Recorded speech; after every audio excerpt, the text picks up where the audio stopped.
দেখলাম তার সামনে তার সাথে দুইজন লোক আছে। মানে ওই নবী সারা জীবন দাওয়াত দিয়ে মাত্র দুইজন লোককে হেদায়েত করতে পেরেছেন। আল্লাহর নবী বলছেন, আমার সামনে দিয়ে একজন নবী পার হলেন, লাইসা মাআহু আহাদুন, তার সাথে কেউ নেই। তার মানে ওই নবী সারা জীবন দাওয়াত দিয়েছেন, কেউ হেদায়েত হয়নি। তাহলে কি তিনি বিচারের মাঠে পরাজয় হবেন?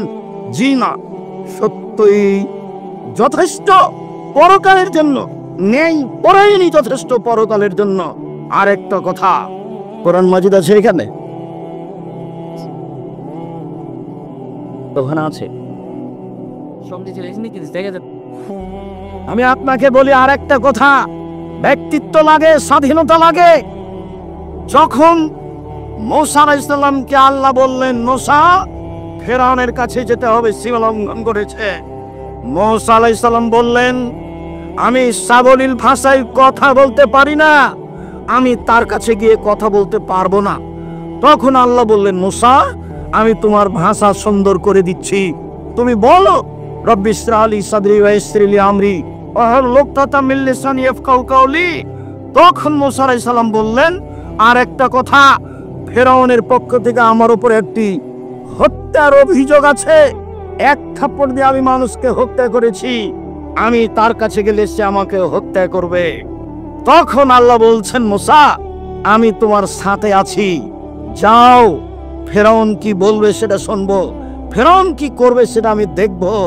তখন মূসা আলাইহিস সালাম বলছেন, তবু আমার সাহস হচ্ছে না, আমার সাথে আমার ভাই হারুনকে দেন। আল্লাহ বলছেন, ঠিক আছে তাই দিলাম। প্রথম দাবি মেনে নিলাম মূসা, দ্বিতীয় দাবি মেনে নিলাম মূসা, তৃতীয় দাবি মেনে নিলাম মূসা, যাও দুই ভাই মিলে ফেরাউনের কাছে যাও। দুই ভাই মিলে ফেরাউনের কাছে গিয়েই বললেন, বনি ইসরায়েলকে ছেড়ে দিতে হবে, স্বাধীনতা ফিরিয়ে যায়। কোরআন মাজিদ হলে আপনাকে আমি বাস্তব দেখাতাম, বনি ইসরায়েলকে ছেড়ে দিতে হবে, স্বাধীনতা ফিরিয়ে দিতে হবে। এই কথাই বললেন মূসা আলাইহিস সালাম। আগে স্বাধীনতা লাগবে, তারপরে কোনো কথা, আগে ব্যক্তিত্ব লাগবে, তারপরে কোনো কথা। তখন ফেরাউন বলল, কে তুমি? তোমাকে কি আমি আমার বাড়িতে শিশুকালে লালন পালন করিনি? তুমি কি বহু বছর আমার মাঝে থাকনি? তুমি যা করেছো তা করেছো, তুমি মানুষ হত্যা করেছো, তুমি বড় অকৃতজ্ঞ। তখন মূসা আলাইহিস সালাম বললেন, জি আমি যা করেছি তা করেছি, আমি এক থাপ্পড়ে মানুষ হত্যা করেছি, তখন আমি ভুল পথে ছিলাম, তোমার ভয়ে আমি দেশ ছেড়েছি, আমার প্রতিপালক আমাকে নবী করেছেন, জ্ঞানে গুণে পূর্ণ করেছেন, তুমি আমার প্রতি অনুগ্রহ করেছ, শিশুকালে আমাকে লালন পালন করেছ, বহু বছর তুমি তোমার বাড়িতে আমাকে রেখেছ, তুমি আমার প্রতি অনুগ্রহ করে তুমি খোঁটা দিয়েছ, খোঁটা দিয়ে তুমি বনি ইসরায়েলকে দাস দাসীতে পরিণত করেছ, তুমি বড় উদ্ধত স্বৈরাচার সীমা লঙ্ঘন করেছ। এই কথা মূসা আলাইহিস সালাম বললেন। আমি এই দুইটি নবীর দুইটি কথা বলে আব্দুল্লাহর বক্তব্যগুলি আপনাকে আবারও স্মরণ করতে বলছিলাম। স্বাধীনতা লাগে, ব্যক্তিত্ব লাগে, বিশ্বাসঘাতকতা ত্যাগ করতে হয়। 12 বছর নয়, বহুদিন পরে ইউসুফ আলাইহিস সালাম বলছেন জুলাইখাকে জাতির সামনে ঘোষণা দিতে হবে, অন্যায় আমি জুলাইখা করেছি, ইউসুফ করেনি। সম্মানিত দিনী ভাই বোন, আমার এখানে জরুরি কয়েকটি কথা, দয়া করে যে যেখানে আছেন দিনী ভাই বোন, আত্মীয় স্বজন, এলাকাবাসী, দেশবাসী, আপনাদের ভালোবাসার খাতিরে আব্দুল্লাহ আব্দুর রহমান আব্দুর রহিমকে দেখবেন আশা করে এসেছেন। দেবীনগরের সন্তান তারা, আপনার সন্তান তারা, আপনাদের ভাই তারা, আপনাদের ভাতিজা তারা। নিজের ছেলের উপরে ভালোবাসা যেমন, তাদের উপরে আপনাদের ভালোবাসা তেমন। এটাই কামনা করো তো কাদের জন্য আমি আপনাদের কাছে দুয়ার দাবি রাখি এই মর্মে যে আল্লাহ যেন তাদের খিদমতকে কবুল করেন, আল্লাহ যেন তাদেরকে জাতির সামনে গ্রহণীয় করেন, আল্লাহ যেন তাদেরকে তাকওয়া ভিক্ষা দেন, পরেজগারিতার ভিত্তিতে জাতির সামনে কোরআন এবং সহিহ হাদিস পেশ করবে, জাতির ভবিষ্যৎ কল্যাণ নিয়ে তারা আলোচনা করবে, জাতিকে পরকালমুখী করবে। এইটাই আমি দিনরাত আল্লাহকে বলছি। আমি যেটা আরো চেয়েছি, আমার মনে বড় সাধ, আমি এই দেশের মাটিতে উন্নত মানের প্রতিষ্ঠান গড়বই ইনশাআল্লাহ, যেখানে ছেলে মেয়ে বাংলা, ইংরেজি, আরবি উন্নত মানের শিক্ষা অর্জন করে জাতির অন্যায়ের বিরুদ্ধে লড়বে, মুখে কলমে মিডিয়ায় লড়বে ইনশাআল্লাহ। এই সুবাদে দিন কাটাচ্ছি। জামিয়া সালাফিয়া ডাঙ্গিপাড়া পাওয়া রাজশাহী প্রায় 40 বিঘা জমির উপরে অবস্থান করে। জামিয়া সালাফিয়া তানোর রাজশাহী এইটা প্রায় 60 থেকে 70 বিঘা জমির উপরে নির্মাণ হতে যাচ্ছে। জামিয়া সালাফিয়া রূপগঞ্জ, নারায়ণগঞ্জ, ঢাকা প্রায় 100 বিঘা জমির উপরে অবস্থান করে। জামিয়া সালাফিয়া দিনাজপুর, তেঘরা এটা প্রায় 20 বিঘা জমির উপরে অবস্থান করে। জামিয়া সালাফিয়া চট্টগ্রাম রেডি আছে, চলমান হয়নি। জামিয়া সালাফিয়া বরিশাল চলমান আছে। জামিয়া সালাফিয়ার জন্য কুষ্টিয়ায় জমি কিনা আছে। জামিয়া সালাফিয়ার জন্য যশোরে জমি আছে। জামিয়া সালাফিয়ার জন্য ফেনীতে জমি আছে। জামিয়া সালাফিয়ার জন্য বগুড়ায় জমি আছে। জামিয়া সালাফিয়ার জন্য ময়মনসিংহ জেলায় জমি আছে। জামিয়া সালাফিয়ার জন্য কুমিল্লায় জমি প্রস্তুত আছে। সারা দেশ জুড়ে বড় বড় জেলায় জামিয়া সালাফে গড়ব ইনশাআল্লাহ। সারা দেশ জুড়ে মক্তব পরিচালনা করব ইনশাআল্লাহ, যেখানে ছেলে মেয়ে আকীদা সংশোধন করবে এবং নিজেকে মুক্তি করবে গোলামি থেকে। লন্ডন, আমেরিকায় যাই, যেতে মিথ্যা কথা বলা লাগে, ওই দেশে গিয়ে সুদ নিয়ে জীবিকা নির্বাহ করা লাগে, মিথ্যে করে একটা মেয়েকে বিবাহ করা লাগে, তাহলে 2 জন লোকের ভাতা পাওয়া যায় এমনিতে। বউ সাজে যেই সেও টাকা পায়, বউ সাজায় যে সেও টাকা পায়। ভিত্তি হচ্ছে সুদের উপরে, চলা ফিরা হচ্ছে মিথ্যার উপরে। বিদেশে গিয়ে দিন ধর্ম বিক্রি করে, স্বাধীনতা বিক্রি করে মুসলিম দিন কাটায়। পদ্মা সেতু তৈরি করে বিদেশের লোক, বাংলাদেশের লোক তারা লেবার হিসাবে কাজ করে। আমাকে বলছে, আব্দুল রাজ্জাক সাহেব, আপনি জামিয়া সালাফিয়ায় সায়েন্স খুলেন না কেন? আমার জন্মভূমি দেবীনগরে সায়েন্স আছে, এদেশের বড় বড় স্কুলে সায়েন্স আছে। তার ছেলের ফলাফল কি আমাকে শোনান। বাপে তো বহু টাকা খরচ করেছে, লক্ষ লক্ষ টাকা খরচ করে ছেলেকে মানুষ করেছে। ফলাফলে দেখা গেল সেই দিন বেশ হোশিয়ার, বুদ্ধিমান, সচেতন, মেধাবী ছেলেটা, দেবীনগরের ছেলেটা গাড়ি থেকে নামলো, পরনে প্যান্ট আছে, প্যান্ট টাকনোর নিচে আছে, দাড়ি চাঁচা আছে, হাতে সিগারেট আছে, গলায় টাই আছে, এইভাবে গাড়ি থেকে নামলো। একটু পরে গাড়ি থেকে নামলো বৌমা, হালকা হালকা গায়ে কাপড় আছে। একটু পরে নাতনি গাড়ি থেকে নামলো, পুতিন গাড়ি থেকে নামলো, গায়ে কাপড় নেই। দেখি গাড়ির পিছন দিকে কুকুর আছে। বলেন টাকাটার অবস্থা কি হলো? এরই নাম সায়েন্স। এবার আপনি দেখতে পারেন, বাড়ি যান ঢাকায়, ঢাকায় আপনার ওই পিজি হাসপাতালে ছেলে প্রতি মাসে 3 লক্ষ টাকা মাসে বেতনে চাকরি করে। প্রেসক্রিপশন ওই কোম্পানি লিখেছে যে কোম্পানি তাকে টাকা দেয়। ও জানে এর চেয়ে ওষুধ ভালো আছে। ও তো শয়তান, ও একটা আস্ত শয়তান, ও একটা প্রতারক। আপনারা বাদ পা প্রতারক। আপনি আপনার ছেলে মেয়ে কবর দিয়েছেন। এই জাতীয় শিক্ষিত, এই ব্যক্তিও শিক্ষিত, এই ছেলে মেয়ের কি উপকার করতে পারে? আমার নামে 5,000 কোটি টাকার মামলা হবে কেন? আমি ঠাকুরের কি করেছি? ঠাকুর বলেছে, ও কালিমা তোমার আকাশ, ও মা তোমার বাতাস। আমি বলেছি, ও ঠাকুর তোর বাপের আকাশ, কালিমার বাপের আকাশ। ঠাকুর জাতির শত্রু, ঠাকুর বাঙালির শত্রু, ঠাকুর জাতির শত্রু, ঠাকুর বাঙালির শত্রু, ঠাকুর ঢাকা বিশ্ববিদ্যালয়ের শত্রু, ঠাকুর বাংলা ভাষার শত্রু। আরে ঠাকুর হলো ইংরেজদের দালাল। যেদিন আমি মুসলিম ইংরেজদের নির্যাতনে জেলে আছি, সেই দিন ঠাকুর লন্ডনে থাকে। এর নাম ঠাকুর। ঠাকুর সবচেয়ে বড় বদ মানুষ এই বাংলার ইতিহাসে, ভারতের পাতায় সবচেয়ে বদ মানুষ এই ঠাকুর। যতবার বলেছে ও মা তোমার আকাশ, ও মা তোমার বাতাস, ততবার ঠাকুর বলেছে, ও কালিমা তোমার আকাশ, ও কালিমা তোমার বাতাস। আমি আব্দুর রাজ্জাক বিন ইউসুফ, আমার ছেলে মেয়ে এই গান পড়তে পারে না, অসম্ভব। আপনার মতো কাপুরুষের সন্তান পড়তে পারে আপনাকে আমি শিক্ষিত মনে করি? আমি যে অশিক্ষিত আপনি এ কথা আমি আজ থেকে না 30 বছর আগে বলেছি। আপনাকে, আপনার ছেলেকে, আপনার মেয়েকে, আপনার বাপকে, আপনার জাতিকে, আপনার বংশকে যদি আমি অশিক্ষিত প্রমাণ করতে না পারি, জাতির সামনে বক্তব্য দেবো না। নকুন এ কথা বলিনি, বাংলার মাটিতে 30 বছর থেকে বলে আসছি, বিদ্যা কাকে বলে আগে নিচেকে জানতে হবে, তারপরে বাচ্চাকে বিদ্যা দিতে হবে। আপনার বাচ্চা বিদ্যাই বুঝতে পারলো না। বলেছি আমি 71 সাল থেকে এখন পর্যন্ত কোন শিক্ষিত মানুষ শিক্ষামন্ত্রী হয়নি এদেশে। যা সমাজ বই সাথে নিয়ে যাবেন, বইয়ের নাম হচ্ছে শিক্ষা বনাম জাহেলিয়াত। আপাতত 1 থেকে 10 পর্যন্ত বিদ্যা নাকচ করা হয়েছে। নিয়ে যাবেন সাথে, বইয়ের নাম হলো শিক্ষা বনাম জাহেলিয়াত। আরে বেগম রোকেয়া শিক্ষিতা মহিলা হলো কিভাবে? অবাক কথা। সেদিন চাঁপাইনবাবগঞ্জ ট্রেন স্টেশনে কথার কথা, যারা চাঁপাইনবাবগঞ্জে পরহেজগার মহিলা হজ করতে যাবে, তো স্টেশনে গেছে, তখন স্বামীকে, দেবরকে, ভাসুরকে বলেছে যে একটু পর্দার ব্যাপার, আমরা এখানে ট্রেন স্টেশনে বসে আছি, তোমরা একটা চাদর আমাদের গায়ের উপর দিয়ে দাও। এবার ট্রেন স্টেশন মাস্টার পাশ দিয়ে হাঁটছে প্ল্যাটফর্মে, আর বলছে কি ব্যাপার, কিসের বস্তা এগুলি? লাথি মেরে মেরে দেখছে কি ব্যাপার, কিসের বস্তা এগুলি? বেগম রোকেয়া নিন্দা করছে আপনাকে। বেগম রোকেয়া শিক্ষিতা মহিলা হলো কিভাবে? আপনি তার বইটা পড়ে দেখেন, থুথু দিতে হবে।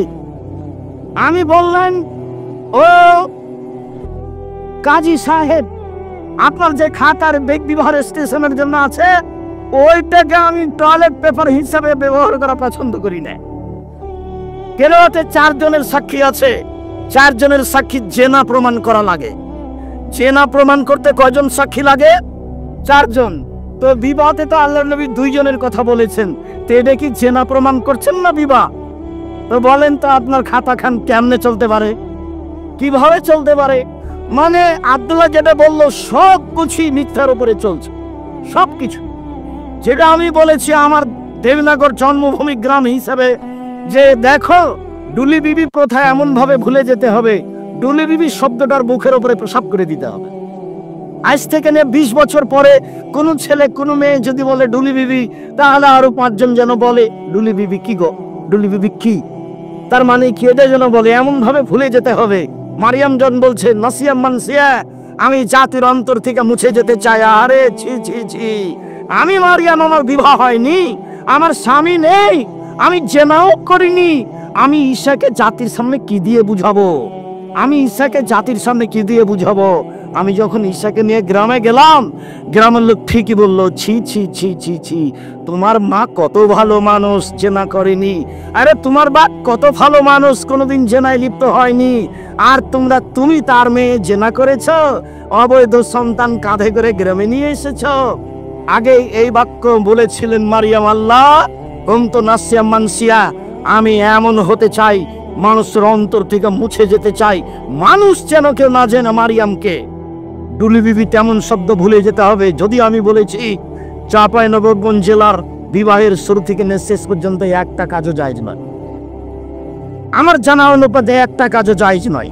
এখন নতুন কোনটা হলো নাকি, মৌলানা খাড়ুগাঁই, মৌলানা নামটা এখন ভুলে যাচ্ছে, আমার চাচা দগাইয়ের বিবাহ পড়ালেন, বিবাহ পড়ে বদরের আব্বা, বিবাহ পড়ানোর পরে বলছেন যে উঠো উঠো উঠো, 2 রাকাত সালাত আদায় করো, উঠো 2 রাকাত সালাত আদায়। বিবাহ পড়ানোর পরে 2 রাকাত সালাত আদায় করতে হবে।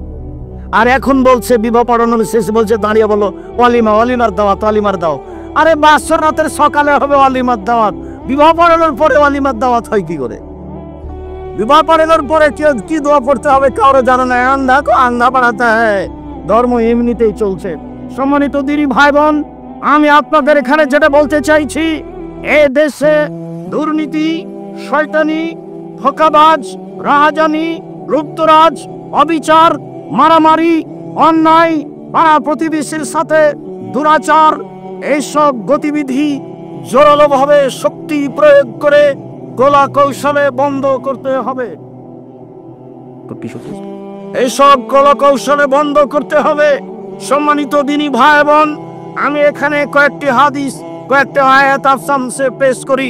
পেশ করার পূর্বে বলে, এই ছেলে বসো, পরিবেশ নষ্ট করতে চাচ্ছ কেন? কত কষ্ট করে ব্যবস্থা করেছো, কত পয়সা খরচ করে ব্যবস্থা করেছো।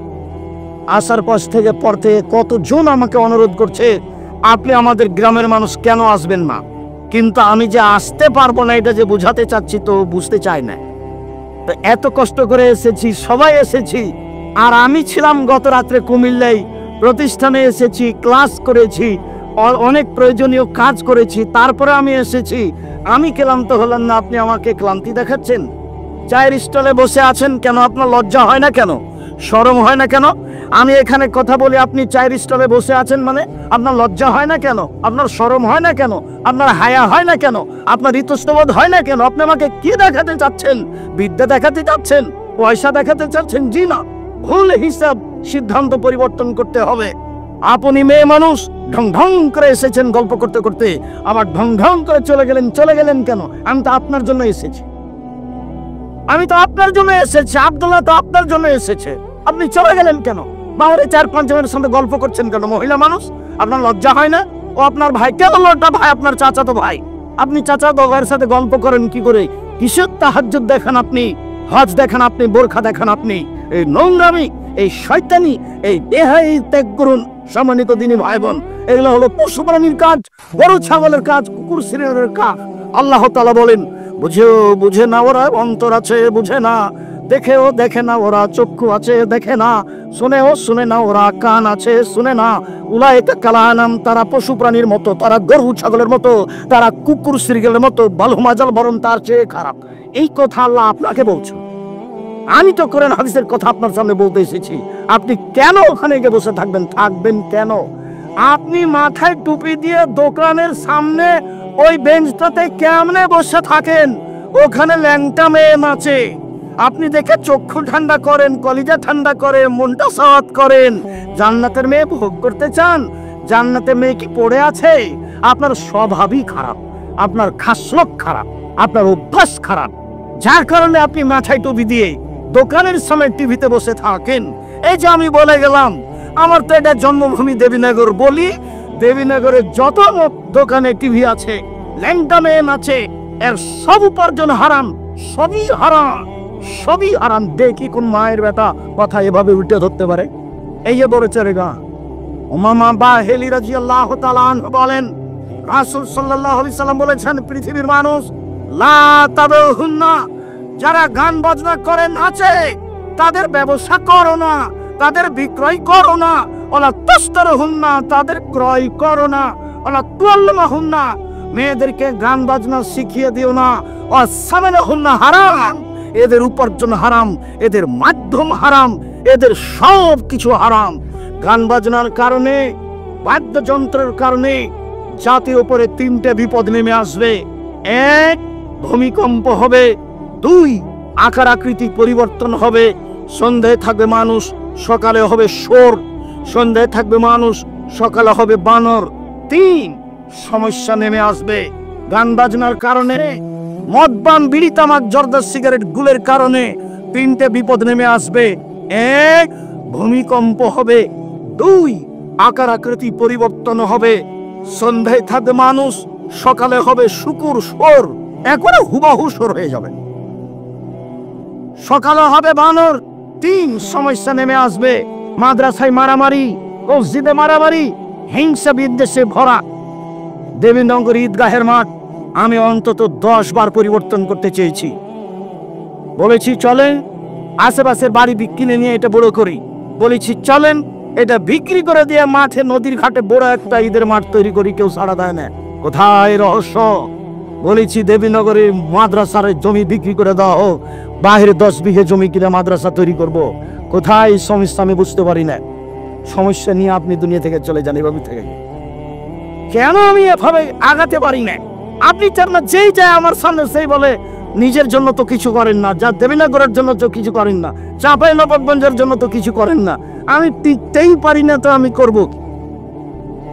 আমি তো এখানে টিকতেই পারি না। আমি যদি কালকে ঈদের মাঠে দেবীনগরে উপস্থিত হই, বড় বড় হুজুর তারাই নাকি ঈদের মাঠে কথা বলবে, তা আমি তো ওখানে পুঁটির মাছ ফেউসা, তা আমি আর কি করবো? হিসাবই করে না, পড়তে না জানা বলছো এমাম, তা আমি কি করতে পারি? করে যাও।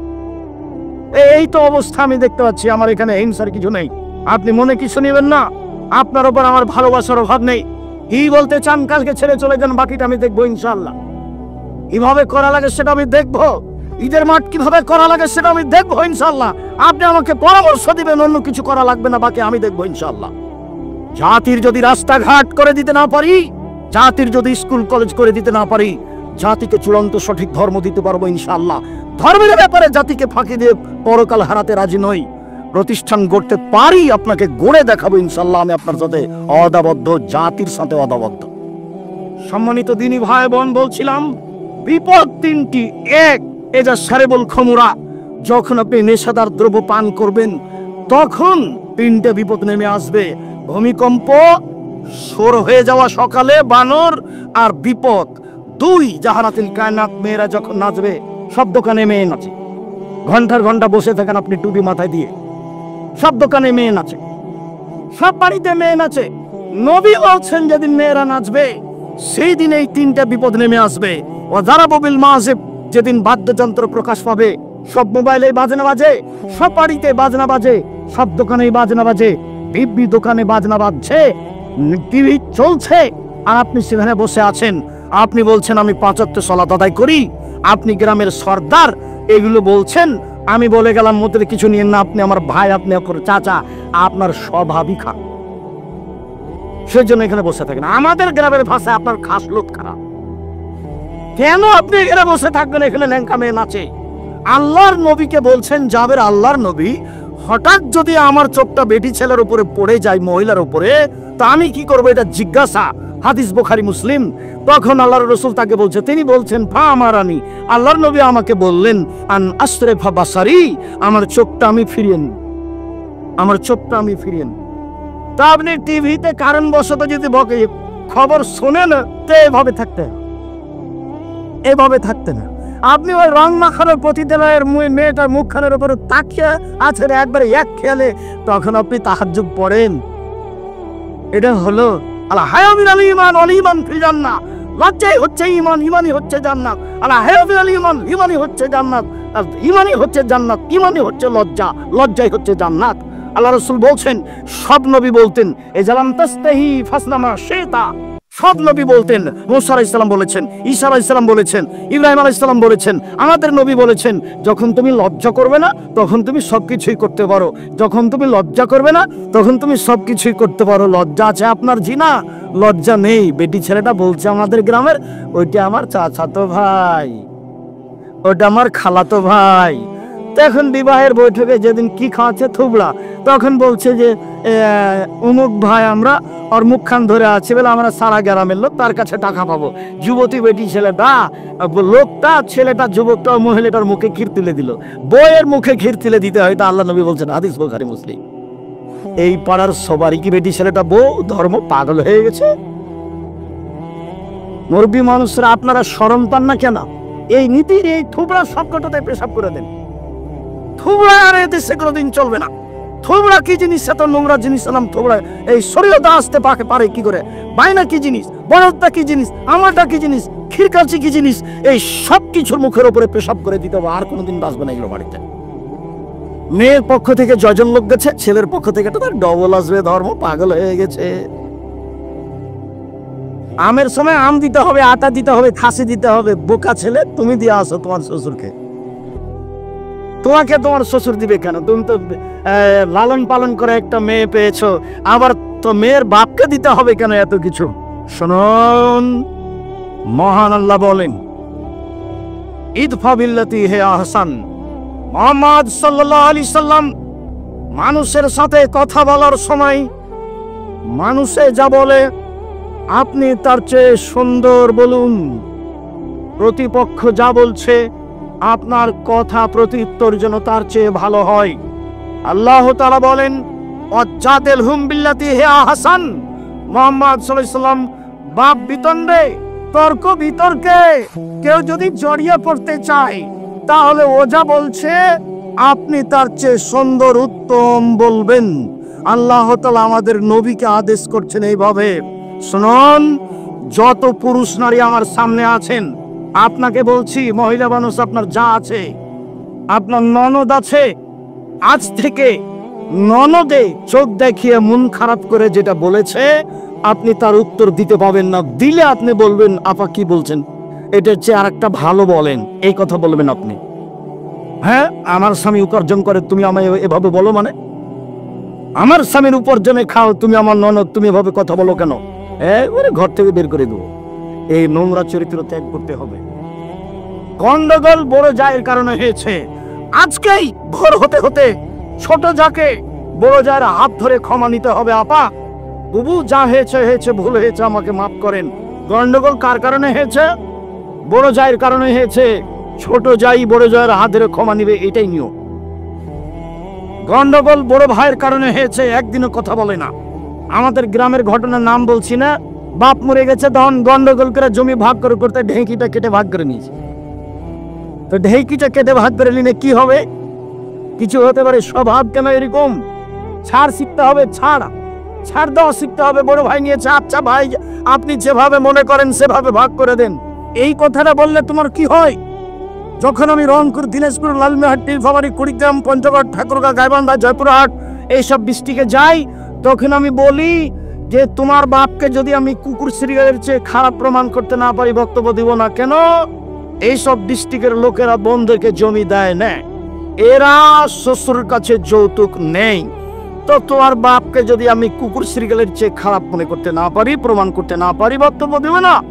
আর তুমি তোমার বাবাকে গিয়ে বলবা রাত্রে, আব্বা ভাগ্য নিয়ে এসেছি, আব্বা ভাগ্য ছেড়ে আসেনি।